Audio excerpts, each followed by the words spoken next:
Prime number যাই বলে না কেন এই চ্যাপ্টার থেকে প্রায় পরীক্ষায় অঙ্ক থাকে এবং কমন কনসেপ্ট যদি আমরা ক্লিয়ার থাকে এবং তাহলে আমরা কি করতে পারবো, যে কোনো পরীক্ষায় সহজে আনসার করতে পারবো। তাহলে আমরা প্রথম জানি মৌলিক সংখ্যা কাকে বলে। তাহলে কি মৌলিক সংখ্যা বা প্রাইম নাম্বার হচ্ছে যে সকল স্বাভাবিক সংখ্যার দুইটি মাত্র গুণনীয়ক থাকে তাকে বলা হয় মৌলিক সংখ্যা। তাহলে আমরা প্রথম হচ্ছে একটা চার্ট রাখতে পারি যে সীমা মৌলিক সংখ্যা মোট কয়টি। তাহলে আমরা লিখতে পারি যেমন হচ্ছে সীমা, তারপর হচ্ছে মৌলিক সংখ্যা, তারপর হচ্ছে কয়টি, কতটি। আচ্ছা, তাহলে আমরা 10টা লিখতে পারি। রেঞ্জ 1 থেকে কত পর্যন্ত? 10। তারপর হচ্ছে 11 থেকে 20, 21 থেকে 30, 31 থেকে 40, 41 থেকে 50, 51 থেকে 60, তাহলে কত? 61 থেকে 70, 71 থেকে 80, 81 থেকে হচ্ছে 90, 91 থেকে কত হচ্ছে? 100। এখন আমরা হচ্ছে 1 থেকে 10-এর মধ্যে মৌলিক সংখ্যা কোনটি? যে সকল স্বাভাবিক সংখ্যার দুইটি মাত্র গুণনীয়ক আছে ওইগুলো হচ্ছে কি মৌলিক সংখ্যা, বা হচ্ছে যে সংখ্যাকে শুধু ওই 1 এবং ওই সংখ্যা দ্বারা মাত্র কি করা যায়, ভাগ করা যায়, ওইটা হচ্ছে মৌলিক সংখ্যা। তাহলে আমরা 1 থেকে 10-এর মধ্যে মৌলিক সংখ্যা পাই কত? 2, তারপর হচ্ছে 3, 5, 7।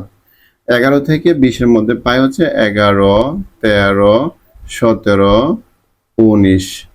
তারপরে 21 থেকে 30-এর মধ্যে পাই 23 আর হচ্ছে 29। 31 থেকে 40-এর মধ্যে মৌলিক সংখ্যা কত আছে? একটা হচ্ছে 31 আর একটা হচ্ছে 37।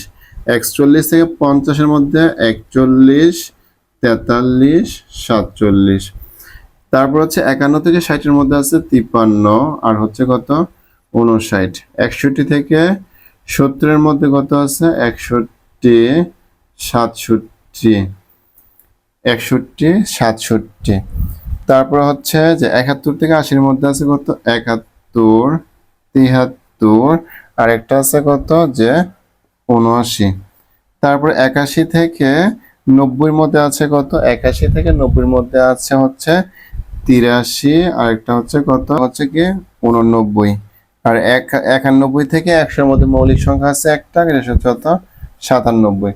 তাহলে আমরা এখানে দেখি প্রথম 1 থেকে 10-এর মধ্যে মৌলিক সংখ্যা কয়টি আছে? 4টি। আর 1 থেকে 20-এর মধ্যে মৌলিক সংখ্যা কয়টি আছে? 4টি। তারপর হচ্ছে এই 21 থেকে 30-এর মধ্যে মৌলিক সংখ্যা হচ্ছে 2টি। 31 থেকে 40-এ হচ্ছে 2টি। 41 থেকে 50-এর মধ্যে হচ্ছে কতটি? 3টি। 51 থেকে 60 হচ্ছে 2টি। আর এখানে 61 থেকে 70-এর মধ্যে আসছে 2টি। 71 থেকে 80-এর মধ্যে আসছে 3টি। 81 থেকে 90-এর মধ্যে হচ্ছে 2টি। 91 থেকে 100-এর মধ্যে হচ্ছে 1টি। এখন আমরা প্রত্যেকটা সংখ্যা দেখি এখানে কতটি হলো? 4, 4, 8, 2, 10, 12, 15, 17, 19, 22, 24, 25। তাহলে আমরা মোট মৌলিক সংখ্যা কতগুলো পেলাম? মোট মৌলিক সংখ্যা হচ্ছে 25টি। 1 থেকে যদি কোশ্চেনে বলা থাকে যে 1 থেকে 100-এর মধ্যে মোট মৌলিক সংখ্যা কতটি, তাহলে আমরা কি করব? 25টি লিখব। তাহলে কত হবে আনসার? 25টি।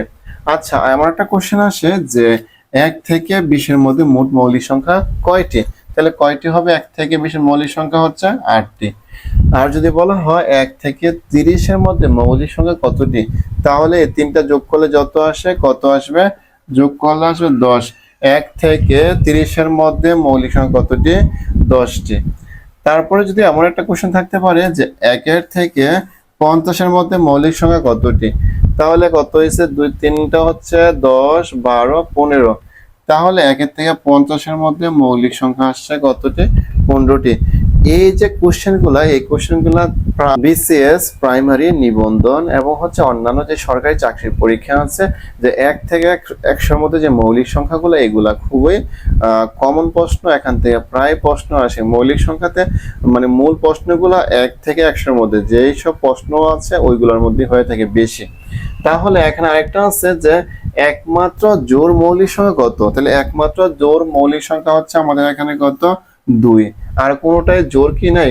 1 থেকে আমরা 100-এর মধ্যে মোট মৌলিক সংখ্যা পেয়েছি কত? 25টা। এর মধ্যে একমাত্র জোড় মৌলিক সংখ্যা পেলাম কত? একমাত্র হচ্ছে 2। আবার যদি এমন বলে যে পার্থক্য যে 1 থেকে কত এখানে 80, এর মধ্যে সবচেয়ে বড় মৌলিক সংখ্যা কত? 80 1 থেকে 80-র মধ্যে বড় মৌলিক সংখ্যা হচ্ছে কত? 79। আর ছোট হচ্ছে 2। এই দুইটার পার্থক্য কত? যদি আমরা 79 থেকে 2 বাদ দিই তাহলে থাকে 77। এই টাইপের অনেক কোশ্চেন থাকে। সুপ্রিয় শিক্ষার্থীরা, যারা ক্লাসটি দেখছেন অবশ্যই আশা করি প্রাইম নাম্বার বা মৌলিক সংখ্যা নিয়ে ক্লাসটা ভালোভাবে বুঝতে পেরেছেন। কারো যদি এই ক্লাস নিয়ে কোনো কোশ্চেন থাকে অবশ্যই কমেন্টে জানাবেন। সাথে থাকার জন্য অসংখ্য ধন্যবাদ। আসসালামু আলাইকুম ওয়া রাহমাতুল্লাহি ওয়া বারাকাতুহু।